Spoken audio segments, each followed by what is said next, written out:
Como a Rebeca falou, o David está lá em... Tá onde? Como é que chama lá? Passos. Manhuaçu.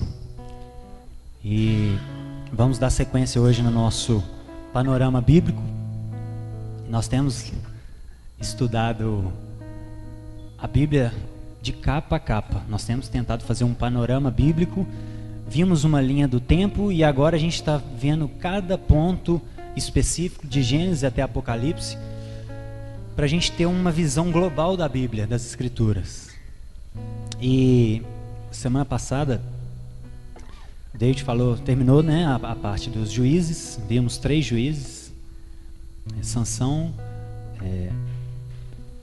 Débora. E hoje nós vamos entrar num período do povo de Israel chamado Reino Unido. Então, recapitulando, o povo fica 430 anos escravos no Egito, não é isso? Não é isso? 430 anos lá no Egito, escravo. Deus levanta Moisés. Moisés tira esse povo do Egito e leva com a promessa da terra prometida. Moisés passa aqueles 40 anos no Egito rodando com eles por causa do pecado do povo. Moisés não entra, Josué assume o poder, a liderança. Josué toma posse da terra. Ali inicia-se o período dos juízes, quando Josué invade a terra de Canaã, e começa-se o período dos juízes, que durou 325 anos. Então, 430 anos no Egito, mais 325 anos do período dos juízes. Ou seja, algumas pessoas lideravam Israel durante 325 anos. E dentre eles a gente viu alguns, né? Débora, Sansão, Jefté. E aí chega um momento da história que o povo pede um rei.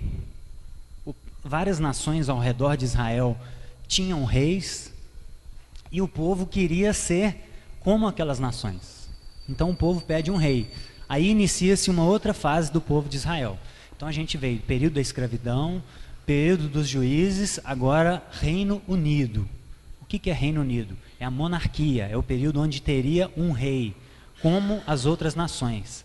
E é unido porque, como nós vimos no panorama, existe o período do Reino Unido e o período do Reino Dividido, onde os 2 reinos se dividem, norte e sul, Israel e Judá. Então agora nós vamos entrar no período do Reino Unido, onde todo Israel, as 12 tribos, são lideradas por um único rei. Por isso que elas são unidas, tá? E aí, isso está lá em 1 Samuel. Abra comigo em 1 Samuel. E nós vamos focar especificamente em Saul, que foi o primeiro rei. Porém, nós vamos fazer um leve panorama desde o início do livro de 1 Samuel. Samuel, de 1 a 3, começa a contar a história de Samuel, que foi o último juiz de Israel. Samuel foi o último juiz e foi o primeiro profeta do período da monarquia. Então Samuel fecha o ciclo do período dos juízes, ele é o último a atuar como juiz e é o primeiro a atuar como um profeta do Reino Unido. E qual que era a diferença do profeta do reino desse período para o profeta do reino anterior, do período anterior, melhor dizendo? Os profetas no Reino Unido e no Reino Dividido, eles tinham a função de trazer a palavra de Deus, especificamente, muitas vezes, para o povo e para o rei. Olha, você está fazendo isso errado, isso errado, isso errado. A Joana está tirando foto? Então o profeta, ele tinha essa função, ele era um elo entre Deus e o povo. Então ele falava para o povo, olha, vocês estão em pecado. Vocês estão em idolatria, vocês estão adorando os deuses dos outros povos, e o Senhor manda falar isso, isso, isso. Ou então ele falava diretamente para o rei. Lembra de Natã? Davi comete o pecado com a Batseba, e Natã chega diretamente para Davi e fala com ele, olha, vou te contar uma história. Tinha uma pessoa que tinha muitas ovelhas, e aí tinha um rapaz que só tinha uma ovelha. Aí esse cara que tinha muitas foi lá e pegou a única ovelhinha do outro. O que você acha que a gente tem que fazer com esse cara? Aí Davi fala, tem que matar, isso é um absurdo. Aí Natã fala com ele, pois é, isso que você fez com Urias. Você é o rei Você tem várias mulheres e você foi lá na casa do cara e pegou a esposa dele. Aí Davi se vê confrontado, né? E essa é a principal diferença também da monarquia de Israel para a monarquia dos outros povos. Nos outros povos, o rei era tido como um deus. Inclusive na Roma, na época de Jesus, os césares eles eram adorados como deus. E os cristãos eram mortos em fogueiras e no Coliseu por não adorar os césares, porque eles eram tidos como rei. Então, Deus ele permite, nós vamos ver isso, a monarquia, mas é uma monarquia diferente, onde o rei não é uma divindade. O rei é simplesmente um líder, onde ele está sujeito ao governo do Deus dos deuses, né? Nosso Pai. Então, de 1 a 3, no capítulo 1 até o capítulo 3, vem contando a história de Samuel, como ele nasceu, a oração de Ana, que ele foi o primeiro profeta da monarquia de Israel. E aí, do 4 ao 6, são as narrativas da arca. A arca é roubada pelos filisteus, os povos o reino de Israel, quando eles iam disputar as batalhas, eles levavam a arca, que era uma representação de Deus. E aqui, uma parte interessante, lá no capítulo 4, foi que o povo perdeu uma guerra para os filisteus, e o que eles pensaram? Nossa, nós temos um amuleto da sorte, vamos trazer a arca que nós vamos vencer a batalha. E o que acontece? Eles perdem a batalha também, e a arca inclusive é levada. Isso mostra que o povo estava tratando, a devoção do povo já estava toda errada. Ao longo de desde a saída do Egito, o povo tinha muito problema com devoção a Deus. E aqui eles começam a fazer a arca como um amuleto. Se a gente tiver a arca, a gente vai ganhar. Se a gente não tiver a arca, a gente perde. E Deus confunde a sabedoria deles, mostrando o seguinte: meu filho, a arca é só uma representação. Eu estou mais preocupado com que seu coração. Não é com um amuleto da sorte. Se isso tiver, eu tenho, né? Igual uma água benta ou alguma coisa que a gente usa como amuleto. Então a vida, o amuleto sem vida não adianta nada. Então Deus começou a tratar aquele povo, mostrando para eles que a arca não poderia ser tido como um amuleto da sorte. E Deus permite, inclusive, que a arca seja levada. Isso para Israel foi uma afronta, porque era a presença de Deus. E aí no capítulo 7, a gente vê Samuel atuando como último juiz. Até que a gente chega no capítulo 8, que é o que nós vamos ler algumas partes agora para a gente entender essa história. Então Samuel já tinha nascido, já tinha sido ungido como profeta, já tinha atuado como último juiz. E aí vamos ler agora capítulo 8, do 1 ao 8. Quando envelheceu Samuel, nomeou seus filhos como líderes de Israel. Seu filho mais velho chamava-se Joel e o segundo Abias. Eles eram líderes em Berseba. Mas os filhos deles não andaram em seus caminhos. Eles se tornaram gananciosos, aceitavam suborno e pervertiam a justiça.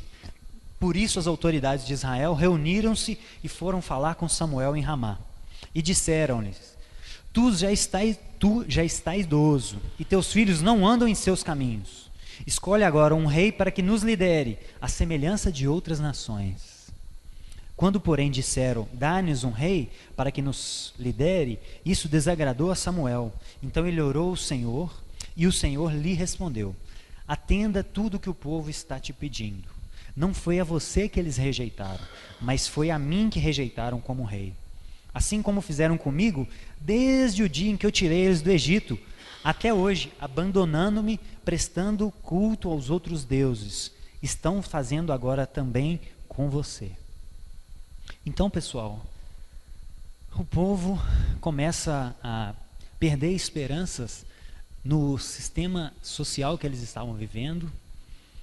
E os filhos de Samuel era um homem íntegro, os filhos dele não andaram nos caminhos dele, se perverteram, e aí o povo pede um rei como as outras nações.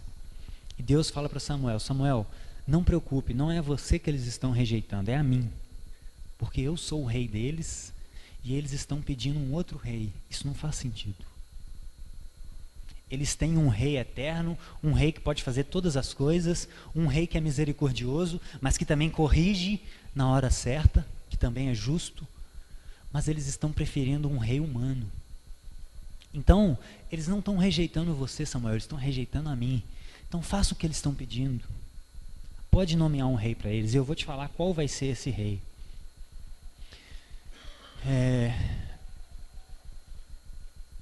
E aí Deus se desagrada com essa atitude do povo, de pedir um rei. E aí no versículo 9, Samuel, até o versículo 18, Samuel começa a alertar o povo. Olha, vocês me pediram um rei? Tudo bem, mas agora vocês atentem o que eu vou dizer a vocês. O rei, ele vai fazer algumas reivindicações sobre vocês, no versículo 11. Como direito dele, ele tomará o filho de vocês para servi-lo. Versículo 12, ele colocará alguns como comandantes de 1000. Ele fará arar a terra dele, fazer colheita, fabricar armas de guerras. Versículo 13, ele tomará a filha de vocês para serem perfumistas. Versículo 14, ele tomará de vocês o melhor das plantações. Versículo 15, ele tomará 1/10 dos cereais que vocês produzirem. Versículo 16, ele tomará de vocês para o seu uso particular, servos e servas. E versículo 17, ele tomará de vocês 1/10 dos rebanhos. É isso mesmo que vocês querem? Samuel foi bem claro com o povo. Olha o que vocês estão pedindo. Vocês têm um rei eterno, vocês têm um rei que tirou vocês do Egito, que ouviu o clamor de vocês, e agora vocês estão pedindo um rei que vai fazer tudo isso aqui. É isso mesmo que vocês querem? E aí o povo responde, versículo 19. O versículo 18 é importante. Naquele dia, vocês clamarão por causa do rei que vocês mesmos escolheram, e o Senhor não os ouvirá. Lembra lá, quando começa o reino dividido? Roboão, que era filho de Salomão, quando assume o trono, começa a oprimir mais o povo do que Salomão, e aí o povo vai a ele pedir, Salomão, Roboão, o seu pai nos oprimiu muito, alivia o fardo da gente. E aí qual que é a resposta dele? O meu dedo mindinho é mais grosso que a coxa do meu pai. Então eu vou oprimir vocês mais ainda. Se coloquem nos seus lugares.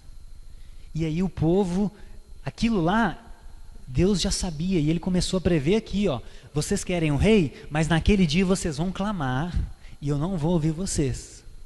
Deus é muito misericordioso, ele avisa antes, ele deixa claro os termos, é como se fosse um contrato, olha, os termos são esses, você assina, você está de acordo?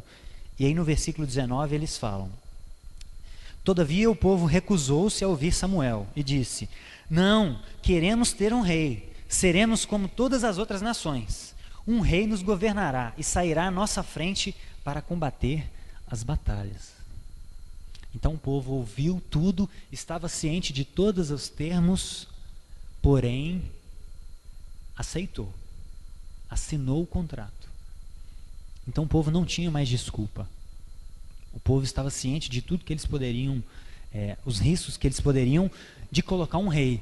E quando a gente vai ler tanto o Reino Unido como o Reino Dividido, por exemplo, em Judá não teve nenhum rei, em Israel, no Reino do Norte, não teve nenhum rei que fez o que era justo perante o Senhor. Todos eram corruptos, todos fizeram desgraças para a nação, levaram o povo a adorar deuses, sacrificavam os filhos dele como as outras nações sacrificavam. Foi uma bagunça que esses reis fizeram no reino de Israel. Mas Deus avisou, Deus deixou bem claro para eles. E aí, no versículo 20, a gente vê qual era a motivação do povo. Queremos um rei para combater em nossas batalhas. O povo estava preocupado só com as batalhas. Era um período de muita guerra, era um período onde o povo de Israel estava se expandindo, desde lá de Josué, tomando terras que Deus tinha prometido, que habitavam povos pagãos, que faziam essas coisas abomináveis, como sacrificar um filho a Moloque, queimar ele vivo. E o povo de Israel começou a cometer isso também. Só que o interesse do povo estava em vencer batalha. Eles queriam um rei para liderar eles para vencer a batalha. Essa era a intenção do povo. E tanto que, quando Saul assume o reinado, alguns olham para eles, lá no capítulo 10, versículo 27, quando Saul é ungido rei, alguns vadios olham para Saul e falam o seguinte: como esse homem pode nos salvar? E desprezaram-no e não trouxeram presente algum. Então alguns do povo, alguns indivíduos do povo, olharam para Saul e falaram o seguinte: o que esse cara pode fazer com a gente? Ele não pode vencer as nossas batalhas. É isso que a gente está querendo. A gente está querendo é ganhar a batalha. Então essa era a intenção do povo. E aí, lá no capítulo 11, versículo 12, depois que, no capítulo 11, Saul vai para a sua primeira batalha como rei, e aí ele consegue libertar o povo de Israel da cidade de Jabes. Então foi a primeira batalha dele como rei e a primeira vitória. E aí, essa primeira batalha confirma o reinado de Saul. Samuel já tinha ungido ele. E aí essa primeira batalha confirma o reinado dele. E aí alguns dos povos que tinham desprezado ele, agora falou o seguinte, versículo 12. Então o povo disse a Samuel: quem foi que perguntou, será que Saul vai reinar sobre nós? Traze-nos esses homens e nós os mataremos. Então, antes de Saul vencer uma batalha, alguns diziam: o que esse cara vai poder fazer por nós? Ele não vai poder livrar a gente. E aí, depois que ele vence a batalha, que o povo viu que ele tinha algumas coisas que eram interessantes para eles, alguns falaram o seguinte: quem que falou que Saul era desprezível? Vamos lá que nós vamos matar esse cara, esse povo. Por quê? Porque na cabeça deles, eles estavam querendo um rei para vencer guerra. Eles não estavam preocupados se o rei, que era a função do rei, ia levar o povo a adorar a Deus. Eles não estavam preocupados com isso. Eles estavam preocupados em vencer batalha. Eles estavam preocupados na vida deles. Eles não estavam preocupados em serem humilhados. É isso que eles estavam preocupados, em não serem humilhados. Então isso mostra a motivação do povo em pedir um rei. E aí, vamos voltar um pouquinho no capítulo 9. Saul, pessoal, ele começa muito bem. Saul começa o reinado dele muito bem. E aí no 9, versículo 7, Deus prepara o cenário para que Saul encontrasse Samuel. E como que foi isso? As ovelhas do pai de Saul se perderam, e aí o pai dele falou: vai lá buscar as ovelhas.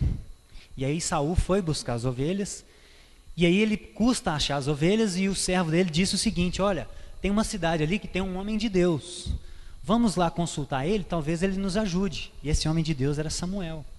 E aí Saul e o seu servo vai lá nessa cidade, encontra Samuel lá, e aí Samuel começa a falar para ele: olha, Deus me revelou que você vai vir, então não se preocupe com as ovelhas, que seu pai já achou, só me encontre em tal lugar que eu preciso falar com você. E aí Saul começa muito bem, e o versículo 7 nos mostra o seguinte, olha só: Saul disse ao seu servo, quando o servo dele fala com ele: vão lá nesse homem de Deus. Olha o que ele fala: se formos, o que poderemos lhes dar? A comida nos sacos de viagem acabou, não temos nenhum presente para levar ao homem de Deus. O que temos para oferecer? Então Saul se mostrava uma pessoa simples, que estava preocupada em honrar aqueles que eram de Deus. Saul tinha esse coração inicialmente. Nós vamos lá, mas nós não vamos levar nenhum presente para ele? O que nós vamos oferecer para ele? A gente precisa honrar ele, ele é um homem de Deus, ele é um profeta. Então ele se mostra humilde e compassivo. E aí no capítulo 10, um pouco à frente, no versículo 10, quando Samuel já chama ele para ungir ele como rei, Saul profetiza com os profetas. Então Saul começa a ter uma experiência com o Deus de Israel. Ele se reúne com os profetas e começa a profetizar. E aí no versículo 20 do capítulo 10, tendo Samuel feito todas as tribos de Israel aproximarem, e a Benjamim foi a escolha. Então fez vir à frente a tribo de Benjamim, clã por clã. E o clã de Matre foi escolhido. Finalmente foi escolhido Saul, filho de Quis. Quando, porém, o procuraram, não o encontraram. Consultaram novamente o Senhor. Ele já chegou? E o Senhor disse: sim, está escondido no meio da bagagem. Correram, tiraram de Saul de lá. Quando ele ficou de pé no meio do povo, os mais altos só chegavam aos seus ombros. Ou seja, pessoal, Saul se demonstra uma pessoa incapaz. Ele se via como incapaz. E mais para frente Samuel vai falar isso para ele. Quando Samuel fala para ele que ele ia ser ungido rei, ele fala o seguinte: mas como eu sou o menor, a minha tribo é a menor, a tribo de Benjamim é a menor de todas as tribos, como eu vou ser rei de Israel? E, inclusive, quando ele vai ser nomeado, no dia da nomeação dele, no dia da posse, ele foge. Então, Saul tinha todas as características de uma pessoa humilde, de uma pessoa compassiva, de uma pessoa que se enxergava não capacitado para aquele cargo tão grande. Tudo indica que ele começou muito bem. E aí, no capítulo 15, lá no 17, quando ele já estava nomeado rei, quando algumas pessoas desprezaram ele, aqueles homens falaram: o que Saul pode fazer por nós? Ele fica calado. Ele se demonstra uma pessoa humilde. Ele se via como humilde, ele se via não capacitado para isso. E aí, quando as pessoas desprezam ele, ele não retruca, ele não fala: o que você está falando? Eu sou rei. Não, ele não fala, ele fica calado, ele demonstra sabedoria. Então, ao que tudo indica, Saul começou muito bem. Ele se via incapacitado, ele se mostrava uma pessoa compassiva, ele se mostrava uma pessoa humilde, ele não retrucava aqueles que desprezaram ele. Só que, a partir do momento que ele vence a guerra e que o reinado dele é confirmado, lá no capítulo 11,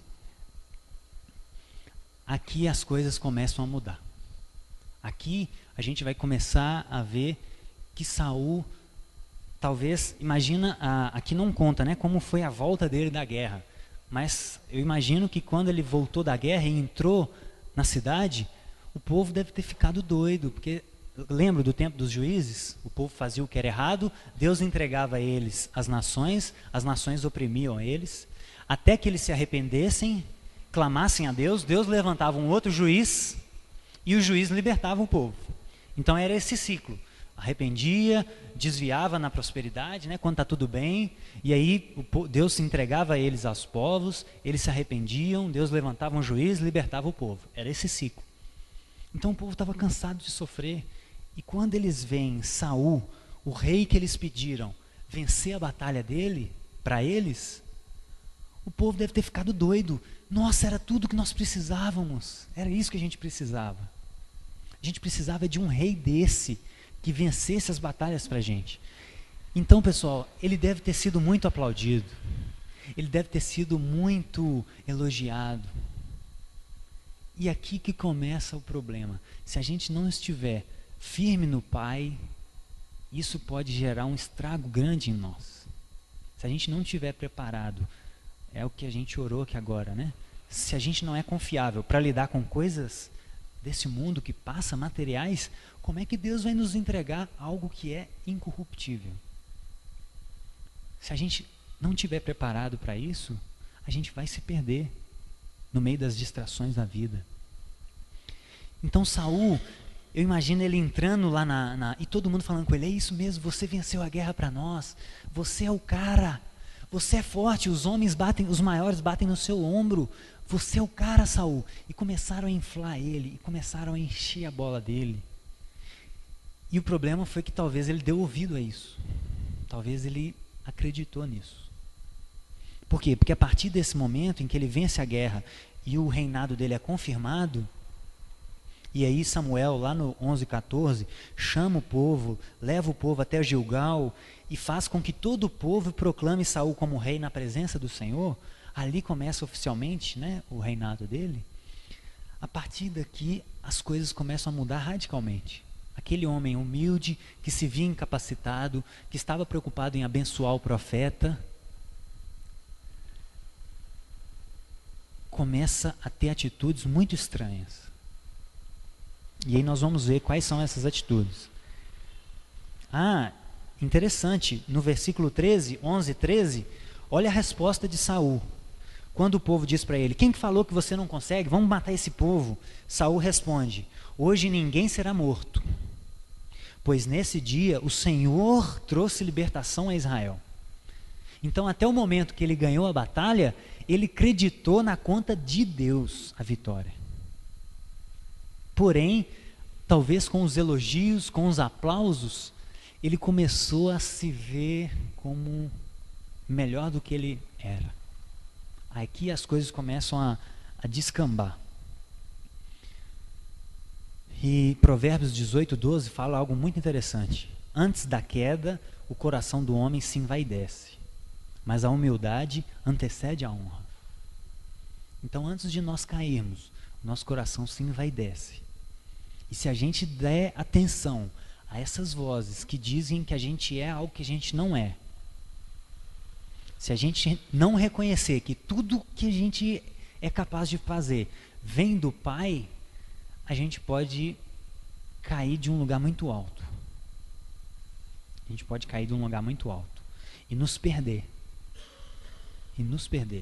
Essa história, pessoal, não é muito rara.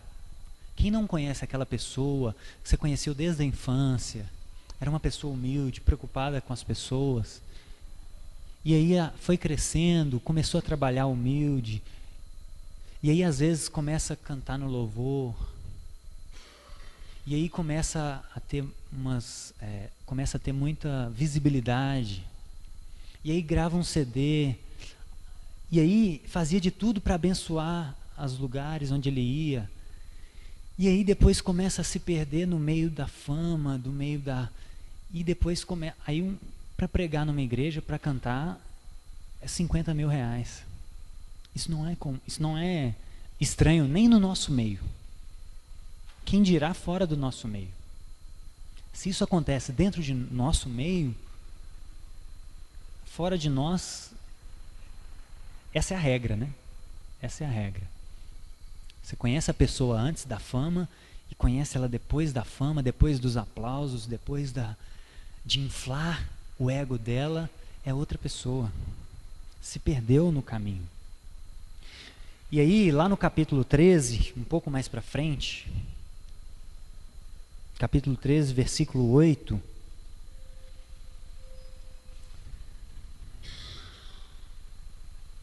Samuel, lá no capítulo 10, diz para Saul o seguinte, quando ele estava ungindo ele como rei: Saul, nós vamos para Gilgal, mas quando você chegar lá, me espere, porque eu vou levar o sacrifício.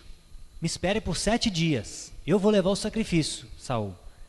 E aí Saul vai, versículo 7, parte B. Saul ficou em Gilgal e os soldados que estavam ali tremiam de medo. Ele esperou 7 dias, prazo estabelecido por Samuel, mas esse não chegou. E os soldados de Saul começaram a se dispersar. Então Samuel falou que ia chegar em 7 dias. No 7º dia ele não chegou. Talvez ele não chegou na parte da manhã, talvez ele ia chegar na parte da tarde. Mas no 7º dia o povo já estava inquieto. Como assim? Esse povo vai nos matar? E os soldados começaram a se dispersar. E aí Saul ordenou: tragam-me o holocausto e os sacrifícios de comunhão. Saul então ofereceu o holocausto. Quando terminou de oferecer, Samuel chegou. Ofereceu meio-dia e meia, Samuel chega. E Saul foi saudá-lo. Perguntou-lhe Samuel: o que você fez, Saul? Saul respondeu: quando eu vi que os soldados estavam se dispersando e que não tinham chegado no prazo estabelecido, e que os filisteus estavam reunidos em Micmas, pensei: agora os filisteus me atacarão em Gilgal, e eu não busquei o Senhor. Por isso senti-me obrigado a oferecer o holocausto. Versículo 13. Disse Samuel: você agiu como um tolo, desobedecendo o mandamento que o Senhor seu Deus lhe deu. Se você não tivesse obedecido, Se você tivesse obedecido, ele teria estabelecido para sempre o seu reino sobre Israel. Saul aqui, pessoal, não tem paciência. Samuel falou que ia chegar no 7º dia. E Samuel chegou imediatamente após ele ter desobedecido. Saul tentou fazer as coisas da maneira dele, no tempo dele, da forma dele. É aquela inquietação que a gente tem de não conseguir esperar nada. O Senhor fala para a gente, olha, eu vou fazer isso. Mas ele falou que vai fazer, ele não falou quando ele vai fazer. E a gente fica remoendo aquilo, né? É igual Sara. Deus prometeu um filho a eles, a Abraão e a Sara. Só que Sara começou a ficar inquieta e começou a dar um jeito dela. Pega Agar, põe para deitar com Abraão, e Abraão tem um filho, fora da promessa. Isso somos nós. Isso somos nós, quando a gente não consegue descansar nele. Quando a gente não consegue ouvir o que ele falou para a gente e descansar. A gente quer fazer do nosso jeito. A gente quer dar o nosso jeito.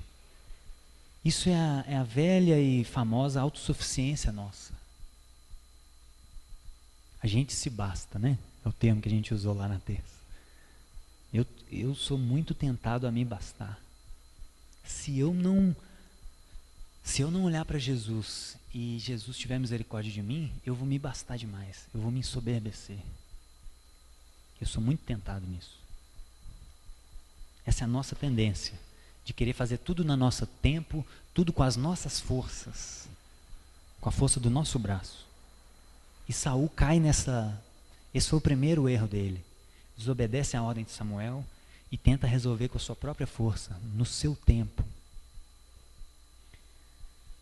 E aí, pessoal, o segundo erro dele está lá no capítulo 15, versículo 3. Capítulo 15, versículo 3.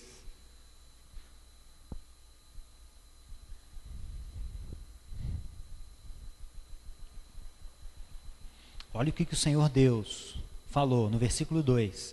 Eu castigarei os amalequitas pelo que fizeram a Israel, atacando-o quando saíam do Egito. Então Deus falou, olha, eu vou mandar juízo aos amalequitas, porque quando vocês estavam saindo do Egito, eles atacaram vocês. Aí no versículo 3, agora vão e ataquem os amalequitas, consagrem ao Senhor para destruição tudo o que lhes pertence, não poupem, matem homens, mulheres, crianças, recém-nascidos, bois, ovelhas, camelos e jumentos. Então Deus foi muito claro, ele foi muito específico, olha, eu vou executar juízo para os amalequitas, porque eram povos pagãos, e Deus esperou 400 anos para eles se arrependerem, não só os amalequitas, mas todos os povos antes de Josué invadir a terra. Deus esperou 400 anos para que Josué invadisse eles, para que eles se arrependessem. E eles não se arrependem dos seus pecados. Ao contrário de Nínive, quando Jonas foi. Então Deus ele não está punindo sem razão. Deus deu oportunidade para esses povos. E eles não se arrependeram. Continuaram queimando recém-nascidos a Moloque no altar, queimado. E aí Deus resolve executar juízo. E Deus fala com eles, olha, mata tudo que você vê, não poupe nada. Versículo 3. Agora no versículo 7, e Saul atacou os amalequitas por todo o caminho, desde Avilá até Sur, a leste do Egito. Capturou vivo Agag, rei dos amalequitas, e exterminou o seu povo. Mas Saul e o exército pouparam Agag e o melhor das ovelhas, dos bois, os bezerros gordos, os cordeiros. Pouparam tudo que era bom. Mas tudo que era desprezível, inútil, destruíram por completo. Deus falou para eles matarem tudo. Quando Saul chega na terra, ele começa a ver aquilo e falou, nossa, olha esses bois, olha esses cordeiros, como é que eles são gordos. Nossa, existem outros povos amalequitas. Se eu poupar o rei, talvez eu consiga alguma vantagem política, talvez eu consiga barganhar com eles alguma coisa. Nossa, vamos poupar o melhor da terra, vamos poupar tudo que é bom. Versículo 7 e 8. E aí no versículo 26, quando Samuel vai encontrar com Saul, olha o que ele responde no versículo 26. 26 não, perdão. No versículo 20. Olha o que Saul responde a Samuel. Samuel fala para ele: o que você fez? O que você fez? Não era para você matar tudo? Não foi essa a ordem? Olha o que ele responde. Eu obedeci o Senhor. Eu cumpri a missão que o Senhor me designou. Eu trouxe Agag, o rei dos amalequitas, mas exterminei os amalequitas. Os soldados tomaram ovelhas, bois do despojo, o melhor do que estava, consagrado a Deus, para destruir, a fim de sacrificar ao Senhor seu Deus em Gilgal. Olha a resposta de Saul. Mas eu obedeci. É a dificuldade da gente enxergar o quadro todo. Na cabeça dele, ele tinha obedecido. E ele ainda dá uma desculpa gospel. Ele ainda dá uma justificativa gospel. Nós poupamos, Samuel, é para ofertar ao Senhor. Olha só que maravilha. Nós vamos fazer um sacrifício com esses bois. Olha só que legal, que gospel. Tem um fundo religioso. Pessoal, volta comigo lá em Josué 7. Josué 7. Quando o povo toma posse do Egito. Josué capítulo 7. Isso não é inédito na história de Israel. Lá em Josué 7, versículo 1, olha o que diz. Os israelitas foram infiéis com relação às coisas consagradas. Acã, filho de Carmim, filho de Zinri, filho de Zera, da tribo de Judá, apossou de algumas dessas coisas. Então isso não era novidade. O povo, quando foi tomar posse da terra lá em Josué, antes de começar os juízes, Acã já tinha caído no mesmo erro de Saul. Quando ele viu aquele tanto de coisa boa, ele se apossou de algumas delas. E aí no versículo 20, Acã respondeu: é verdade que pequei contra o Senhor, o Deus de Israel.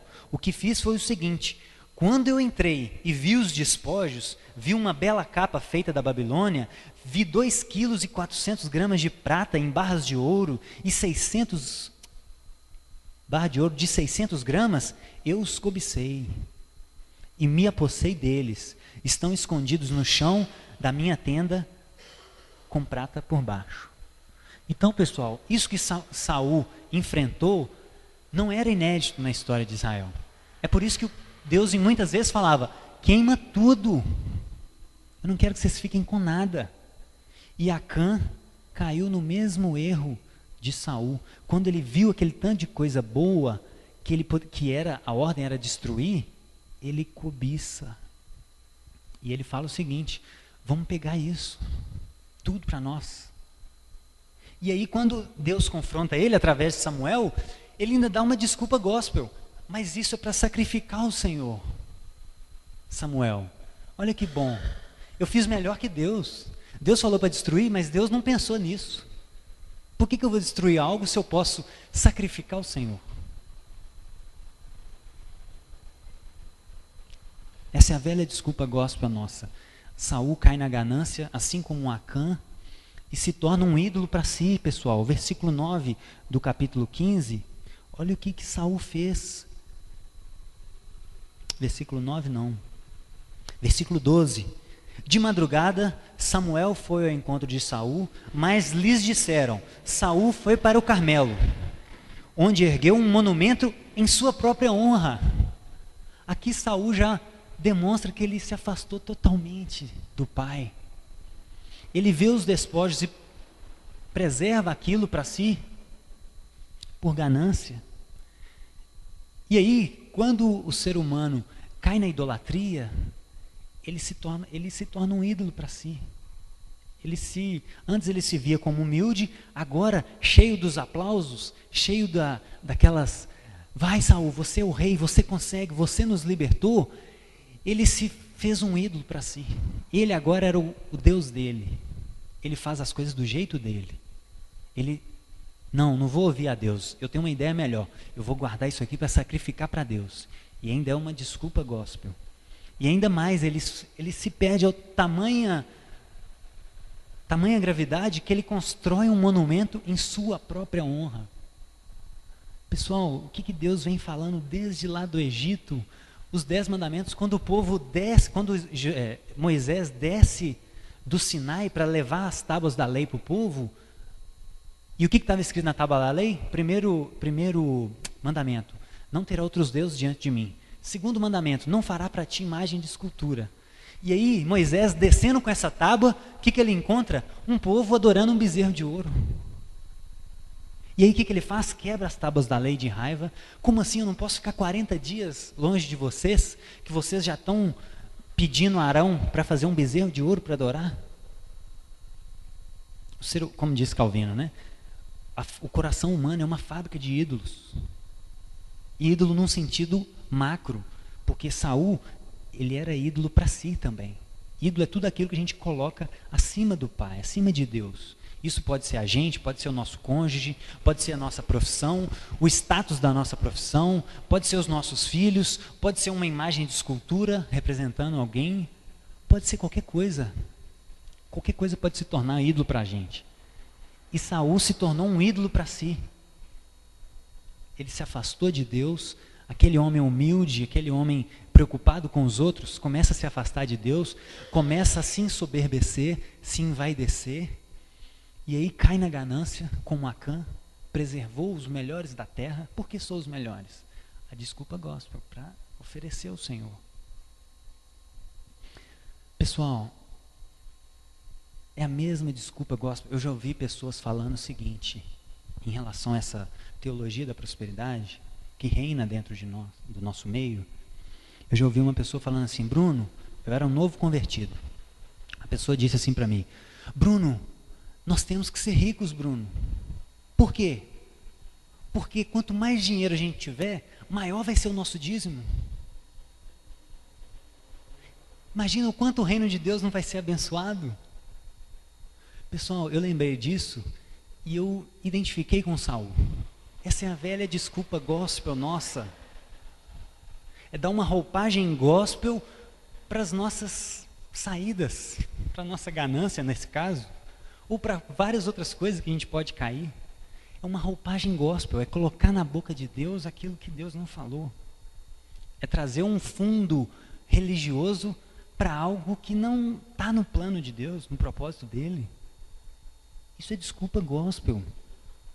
É mais honesto que a pessoa falar assim, não, eu quero ser rico. Eu acho que a Bíblia não traz nenhum problema para isso. É muito mais comum, é muito mais honesto do que tentar dar uma roupagem gospel. Fica feio. Fica feio. Seja mais honesto, vamos ser mais honestos. É muito mais bonito.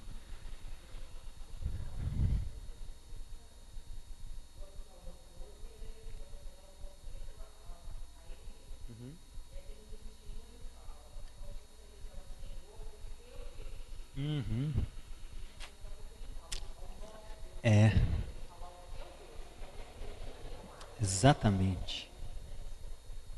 Como é que já está distante, né? Ele já não via o Deus de Israel como o Deus dele. Muito legal. E aí Saul começa a se perder, pessoal. E aí aqui a gente cai na idolatria. E eu queria, como a gente falou nos 10 mandamentos, sobre idolatria, o Guilherme de Carvalho, ele fala algo muito interessante. Ele fala que existem 2 tipos de idolatria. Quando a gente faz uma imagem verdadeira de um Deus falso, ou quando a gente faz uma imagem falsa do Deus verdadeiro. Qual que é a diferença? A gente vive num país predominantemente católico romano. E existem muitos espíritas também.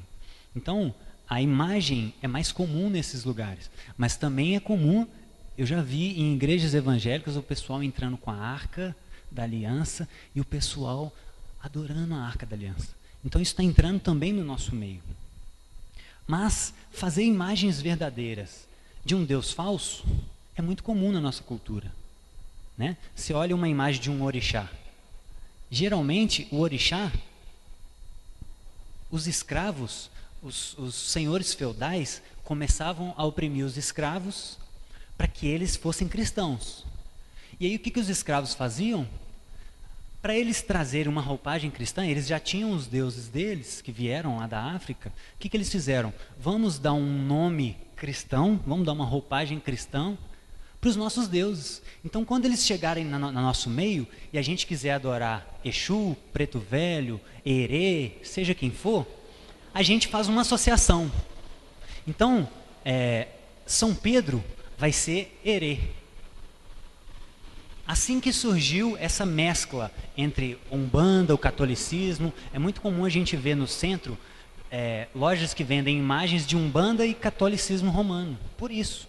Por quê? Porque houve essa mistura aí nos escravos. Por quê? Porque os senhores oprimiam eles, vocês têm que ser cristãos. E eles já tinham a religião deles. E o que eles tinham que fazer? Dar uma roupagem cristã. Então quando a gente quer adorar Herê. Mas aí, quando eles chegarem, a gente vai fazer uma imagem de Pedro e falar que é Pedro, só que no fundo a gente sabe que é Herê. Então, assim que surgiu essa mescla cultural. Só que aquela imagem pode representar de fato quem foi Pedro. Talvez aquela imagem é a representação exata de Pedro, ou de Paulo, ou de Maria, ou de quem seja. Porém, eles não são deuses. O próprio Paulo, o próprio Pedro, a própria Maria falou isso. Então isso é uma representação verdadeira de um Deus falso. Agora, a versão gospel é mais comum no nosso meio.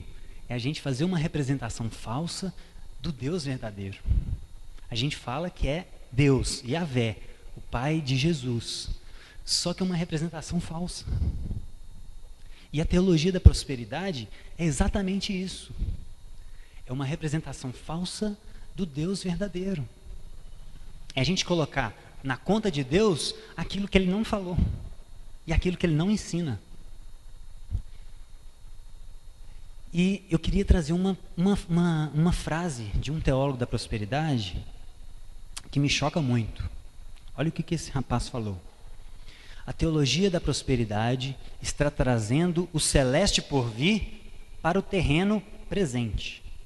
Para comermos a melhor comida, para vestirmos as melhores roupas, para dirigirmos os melhores carros, para termos o melhor de tudo, para adquirirmos muitas riquezas, para não adoecermos nunca, para não sofrermos qualquer acidente, para morrermos entre 70 e 80 anos e experimentar uma morte suave.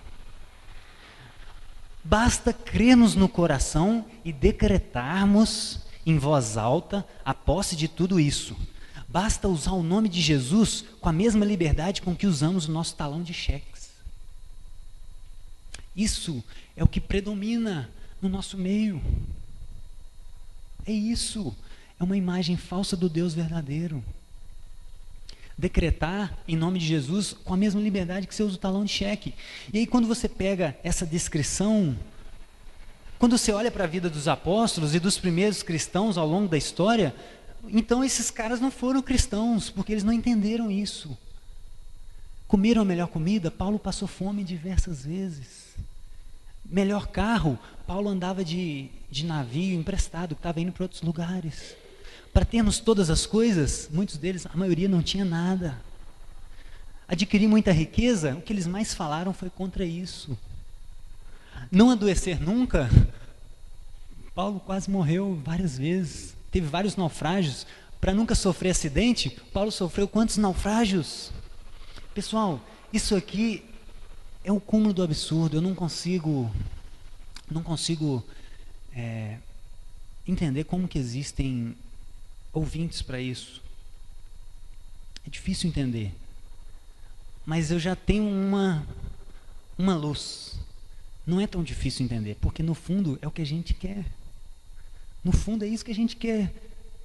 Então só tem usurpador aqui, só tem ganância aqui, porque tem ganância aqui. E os dois estão no mesmo lado, os dois estão querendo, é só bênção, é só prosperidade, é só isso que eles querem, então eles se entendem. Antes eu via com muita dó aquelas pessoas naquelas campanhas, dando o que não tem, mas elas também querem isso, é por isso que elas estão ali. O ganancioso não é só quem tem muito dinheiro. A loteria está cheia de pessoas humildes, gananciosas. A ganância, ela está em todo lugar. Não é só quem tem muito. E aí a vontade de querer ficar rico nossa é a nossa desculpa gospel. É a nossa roupagem gospel. E que, por sinal, é a mesma motivação dos políticos. Olha que interessante. O brasileiro, ele se vê criticando os políticos, só que no fundo ele tem a mesma motivação deles. No fundo, o sonho de todo brasileiro é ganhar na Mega Sena, ficar rico para nunca mais trabalhar e comprar aquela casa grande e ficar sentado fazendo churrasco toda semana. Esse é o sonho brasileiro. Que por sinal é o mesmo sonho dos políticos. E que não é só os políticos que fazem coisa errada para isso, não. O que mais nós vemos no Brasil é sonegação de imposto, é fraudar DPVAT para receber seguro, é dar atestado falso para não ir trabalhar, é fazer um gato aqui. Por quê? Porque eu quero chegar lá, esse é o meu desejo. É comprar recibo falso para não pagar o imposto de renda. É isso que é o brasileiro. Então o brasileiro, quando ele se vê criticando os políticos, ele se vê olhando no espelho. Esses somos nós. E aí o que a Lídia postou no grupo esses dias. Aquele tanto de exemplo lá de pequenas corrupções, nossa, a gente não quer ver. A gente só critica o outro que roubou milhões. Mas no fundo a gente quer ser rico também. Essa é a verdade. No fundo essa é a nossa motivação. E aí a pessoa pode dizer assim, Bruno, mas eu quero ficar rico honestamente. E não roubando como os políticos roubam. Primeiro, eles também queriam. Talvez eles se perderam no caminho, igual Saul. Talvez queriam lá fazer o melhor. Eu acredito que muitos entram com essa mentalidade. Só que quando começa a chegar lá, é igual Saul. Começa a se ver no meio de um negócio e aquilo ali começa a corromper ele. E aí ele começa, não, mas então é só um pouquinho mais agora. E aí agora ele já não está satisfeito com aquele padrão de vida que ele subiu. Ele precisa de um pouco mais. E aí aquilo ali começa a se corromper. Aí no meio do caminho ele já está se corrompendo, já se envolveu com algumas pessoas, e aí agora ele já tem um rabo preso. E aí o negócio começa a ficar complicado, ele já não pode sair assim tão bem. E aí ele começa a ter que mentir em cima de mentira para conseguir uma propina aqui, para ficar calado. E acontece tudo isso que a gente vê, essa podridão toda. Essa é a primeira razão que essa ideia de eu quero ficar rico honestamente não cola. Isso é desculpa gospel. Primeiro porque todos não, a maioria eu acredito que entraram com esse intuito. Segundo motivo, abra comigo lá em... Tá falhando?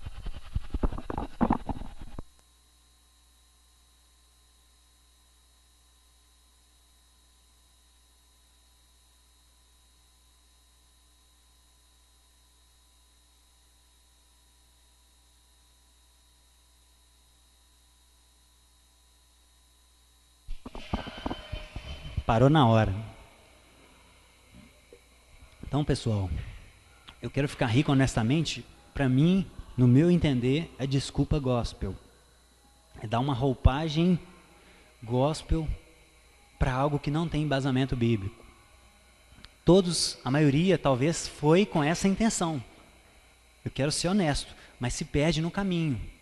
E não é à toa que Jesus falou que é mais fácil passar um camelo no fundo de uma agulha do que um rico entrar no reino de Deus. Não é à toa não, pessoal. Não é à toa que Jesus falou que a Bíblia inteira fala mais sobre dinheiro do que sobre fé e salvação, como nós vimos. Não é à toa. Segunda razão está lá em 1 Timóteo 6. Como a gente viu naquela mensagem de o cristão e o dinheiro, que tem lá na nossa página do YouTube, pessoal, A Bíblia inteira é Deus mostrando para o povo, desde lá do Antigo Testamento, olha, eu quero que vocês tenham uma cultura de pão diário. Eu quero que vocês comam maná do céu para que vocês aprendam que nem só de pão vive o homem. E Deus deu várias leis para o povo. Olha, isso aqui é para que não haja pobre em Israel. Lá em Deuteronômio 15. Não colha da espiga que está sobrando, deixa para o pobre. E lá em Deuteronômio 17, ele fala inclusive para o rei. Olha, quando vocês tomarem posse da terra, Deus já prevendo esse período do Reino Unido.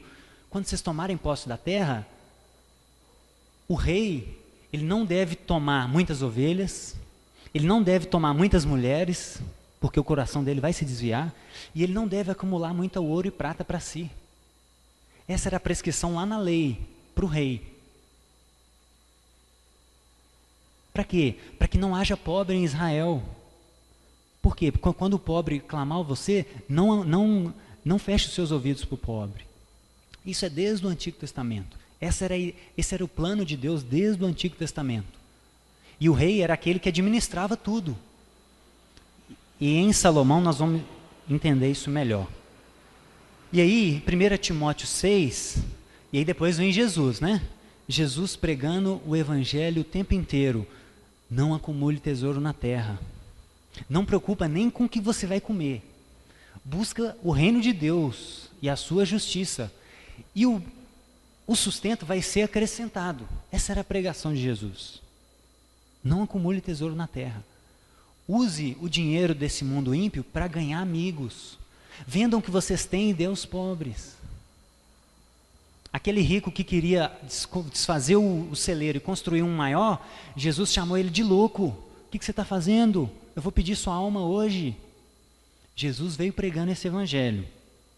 E aí depois, estudando para hoje, pessoal, eu li esse texto e para mim ficou muito mais claro que a ideia de querer ficar rico honestamente é desculpa gospel. É o que a gente quer no fundo. Quem não quer ser rico, pessoal? Quem não quer ter uma vida mansa? Quem não quer não ficar fazendo conta em cartão de crédito, se vai dar, se não vai dar? Quem não quer? No fundo, é o que a gente quer. E eu recentemente eu vi um post meu no Facebook, de 2 anos atrás, e eu falei algo assim também. É o que muita gente fala. O problema não é você ser rico, o problema é se você ama o dinheiro. E eu vi nesse post eu falando isso. O problema não é você ter muito, o problema é se aquilo te tem. Hoje, depois que eu estudei para a gente falar sobre o dinheiro naqueles dois encontros, e hoje especificamente, e lendo esse texto, pessoal, não tem como justificar isso. A regra não é se você pode ter muito, mas não ame, não. A regra é dê, abençoa, não junte muito. Essa é a regra, é muito claro. E aí, a partir do versículo 6, 1 Timóteo 6, 6. De fato, a piedade com contentamento é grande fonte de lucro, pois nada trouxemos deste mundo e nada podemos levar. Por isso, tendo o que comer, o que vestir, estejamos satisfeitos. Então, Paulo começa a falar sobre satisfação, sobre contentamento. É o mesmo que Jesus falou. Procure o reino, e a comida, a bebida e a roupa será acrescentada. Contentamento. Os que querem ficar ricos caem em tentação, em armadilhas e em muitos desejos descontrolados e nocivos, que levam os homens a mergulharem na ruína e na destruição. Por quê? Porque o amor ao dinheiro é a raiz de todos os males. Algumas pessoas, por cobiçarem o dinheiro, se desviaram da fé e se atormentaram com muitos sofrimentos. Então, pessoal, Paulo, ele faz uma ligação clara entre o querer ficar rico com o amor ao dinheiro. No meu entender, eles são inseparáveis. Se a gente fosse ler isso de uma outra maneira, inverter as orações, né, no português, Paulo está falando o seguinte: gente, o amor ao dinheiro é a raiz de todos os males. Por que o amor ao dinheiro é a raiz de todos os males? Porque os que querem ficar ricos caem em tentação. Então, por isso, seja satisfeito. Tenha o básico. Se contente com uma vida digna. E aí no versículo 11, parece que ele leu o Sermão do Monte, lá em Mateus 6, ele fala o seguinte para Timóteo: você, porém, é um homem de Deus, fuja disso, fuja disso. E busque o quê? A justiça, a piedade, a fé, o amor, a perseverança e a mansidão. Isso aqui é Mateus 6,33 em outras palavras. Não acumule tesouro, busque o reino de Deus e a necessidade será acrescentada. Olha o que Paulo está falando, se contentem. Por quê? Porque quem quer ficar rico cai em tentação, como Saul caiu, como Acã caiu, como muitas pessoas que a gente conhece caem. Por que eles caem? Porque o amor ao dinheiro é a raiz de todos os males. Então você fuja disso e busque o quê? A piedade, a justiça, a fé, o amor, a perseverança. Então, pessoal, qual é a forma bíblica de entendermos se nós amamos o dinheiro? Se a gente tem muito. Essa é a conclusão que eu chego. Para mim não cola a ideia de eu posso ter muito, mas não amar o dinheiro. Biblicamente eu vejo o seguinte: se você tem muito, é porque você ama. Porque se você não ama, por que você tem muito? Por que você não faz amigos, como Jesus falou? Essa é a conclusão que eu chego hoje. Só que existe toda uma roupagem gospel. E que no meu entender a teologia da prosperidade é essa roupagem gospel. Essa desculpa gospel. Igual Saul fez. Mas Deus, eu poupei para sacrificar o Senhor. Mas Deus, eu tenho muito, porque quanto mais eu tenho, mais eu dizimo. É roupagem gospel. No fundo a gente está de olho nos 90, não é nos 10. Vamos ser honestos. Pelo menos eu estou sendo comigo. No fundo o que a gente quer é os 90. E a gente trabalha, pessoal, para cumprir a nossa vocação na terra.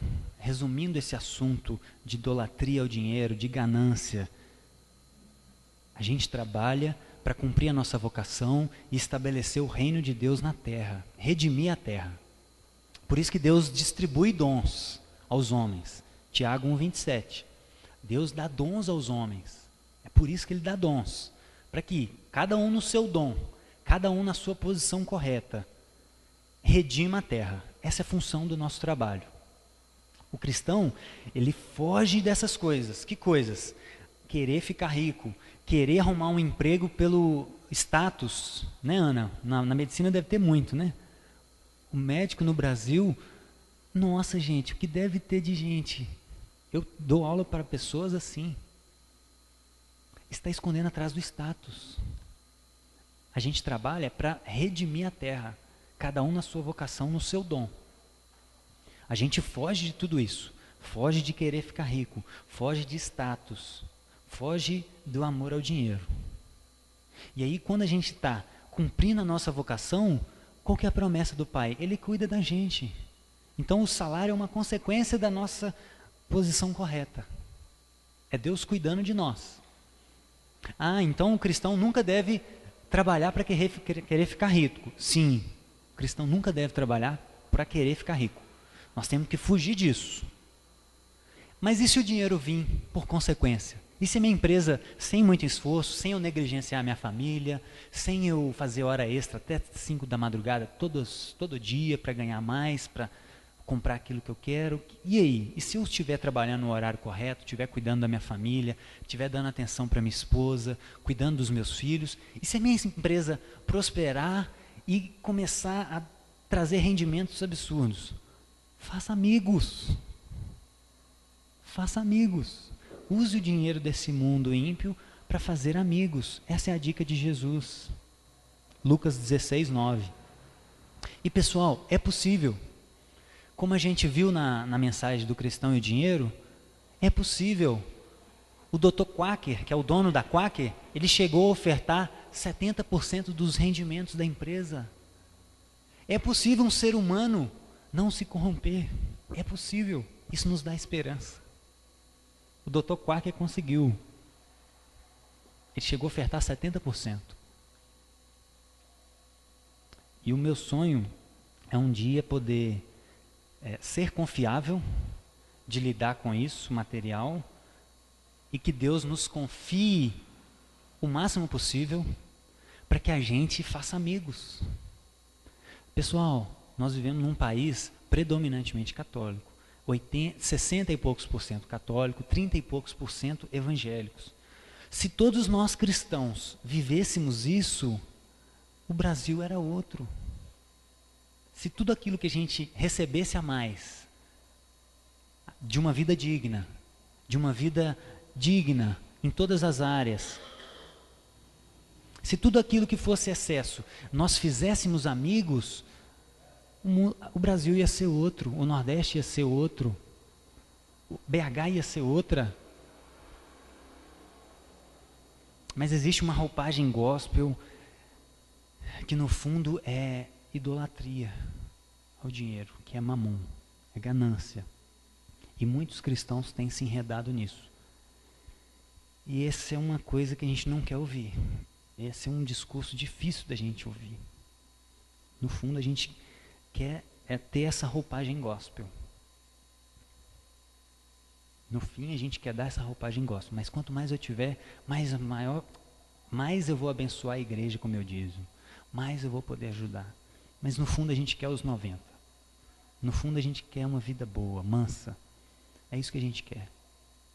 E a única maneira de nós cristãos nos vacinarmos disso é fazer um voto de dignidade, um voto consciente, de satisfação, tendo o que comer e o que vestir, estejam satisfeitos.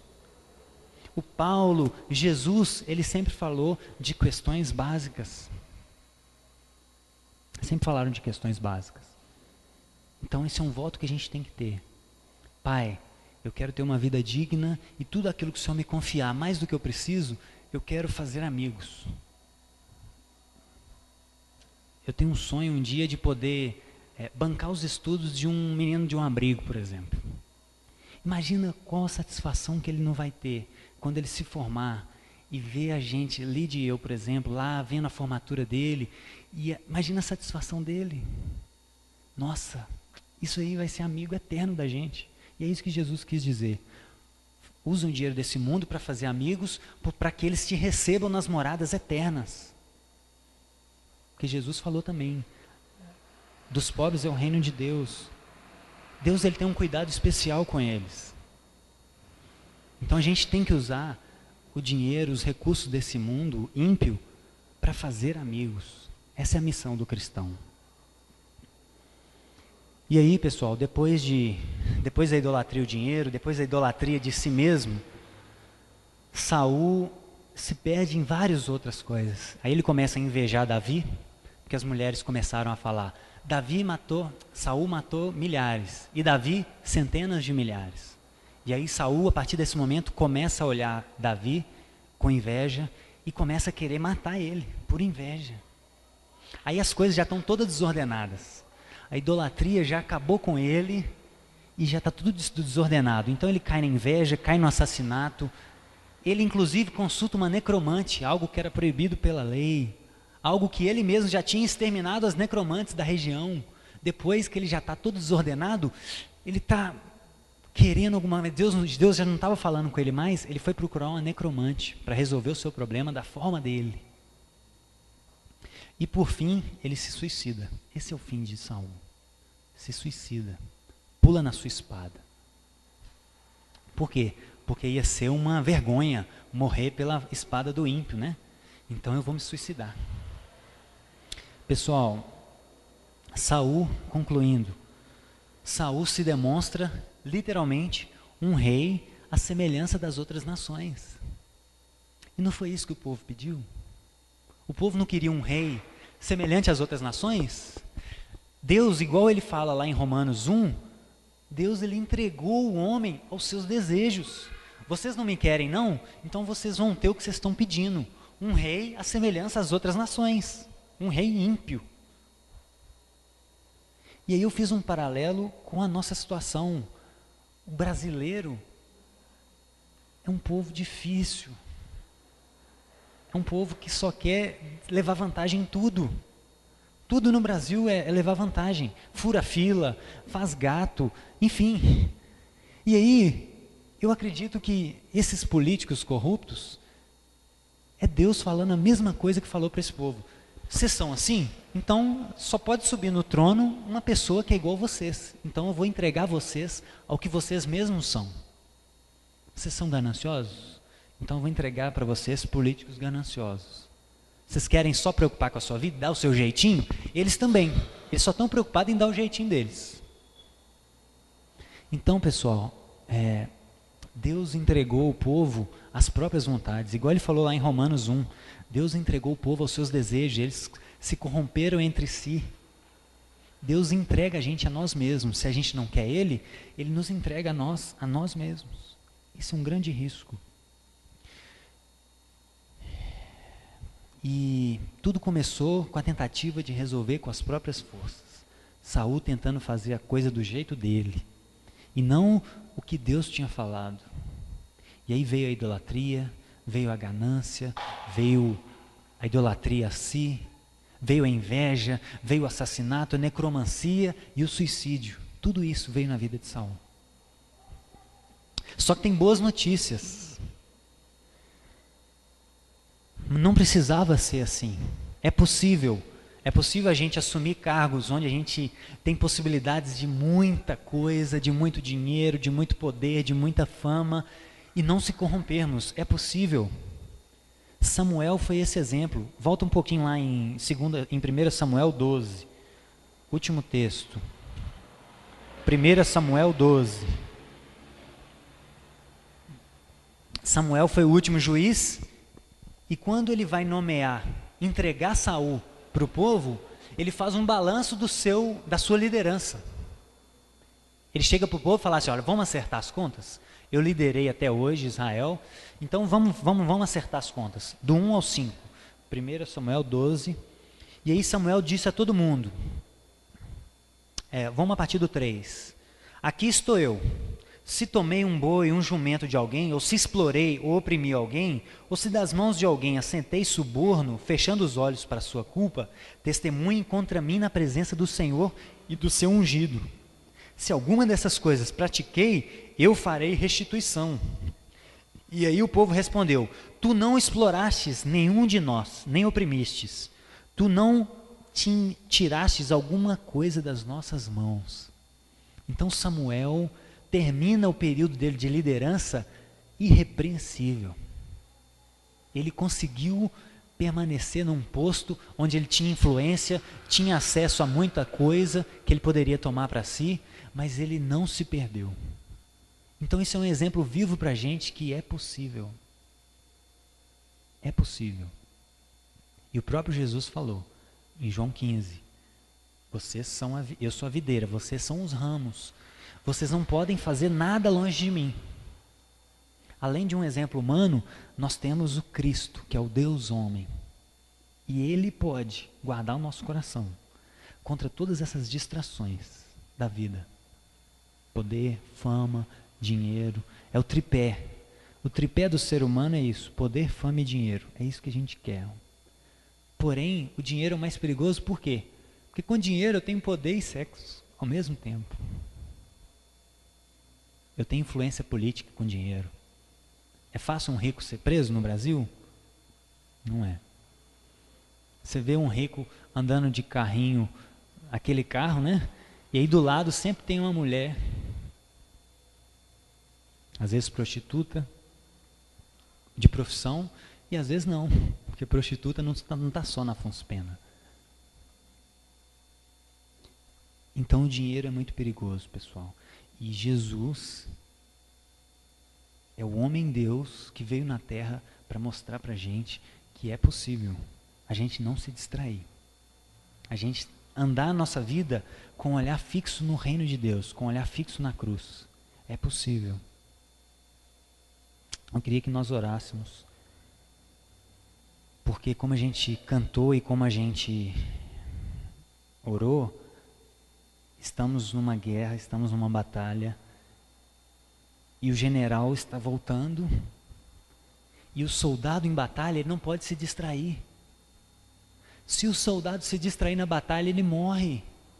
Então nós não podemos se distrair. E essa batalha é a vida. E o nosso general é Jesus. E a gente não pode se distrair. Nós temos um reino para implantar na terra. E a gente não pode se distrair com nada. Com a nossa autossuficiência, com o dinheiro, com o poder, com a ganância. A gente não pode se distrair com nada, porque nós somos soldados e a gente precisa estar atentos ao que o nosso general fala. Nós temos que estar com o olhar fixo nele, sem olhar para a direita e para a esquerda, para que nada nos distraia. Então eu queria que nós orássemos, encerrando. Feche seus olhos, pense na sua vida. Faça um balanço da sua vida. Pense em pessoas que você conhece, que se perderam. Que isso seja, assim como Saul, um exemplo para nós. Aprender com o erro dos outros é algo muito valioso.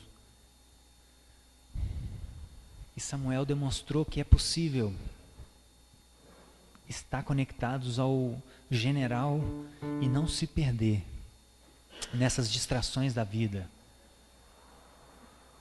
E Jesus também é o nosso maior exemplo. Jesus é o homem-deus que veio na terra, foi tentado por tudo, assim como nós somos, assim como nós temos essa vontade de querer ficar rico, de trabalhar naquele emprego que dá status para nós, de fazer as coisas da nossa forma, confiar no nosso braço. Jesus foi tentado por tudo isso, mas sem pecado. Então, Jesus, limpa a sua noiva, Pai. Nos ajuda, Jesus, a ser noivas prudentes que estão com o olhar fixo no Senhor, na sua cruz.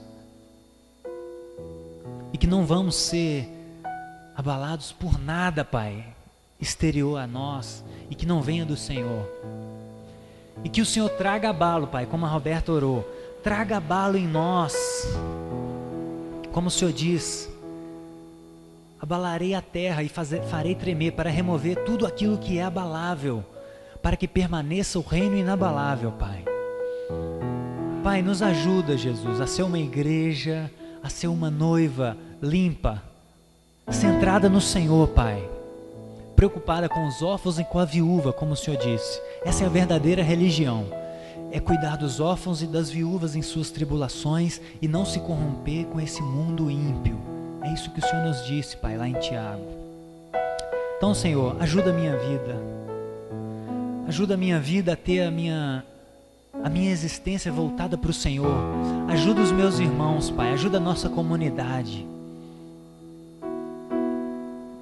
Ajuda todas as igrejas, Pai, toda a igreja do Senhor espalhada ao longo da terra a ser um farol, a cuidar dos que mais precisam, a ser sensíveis.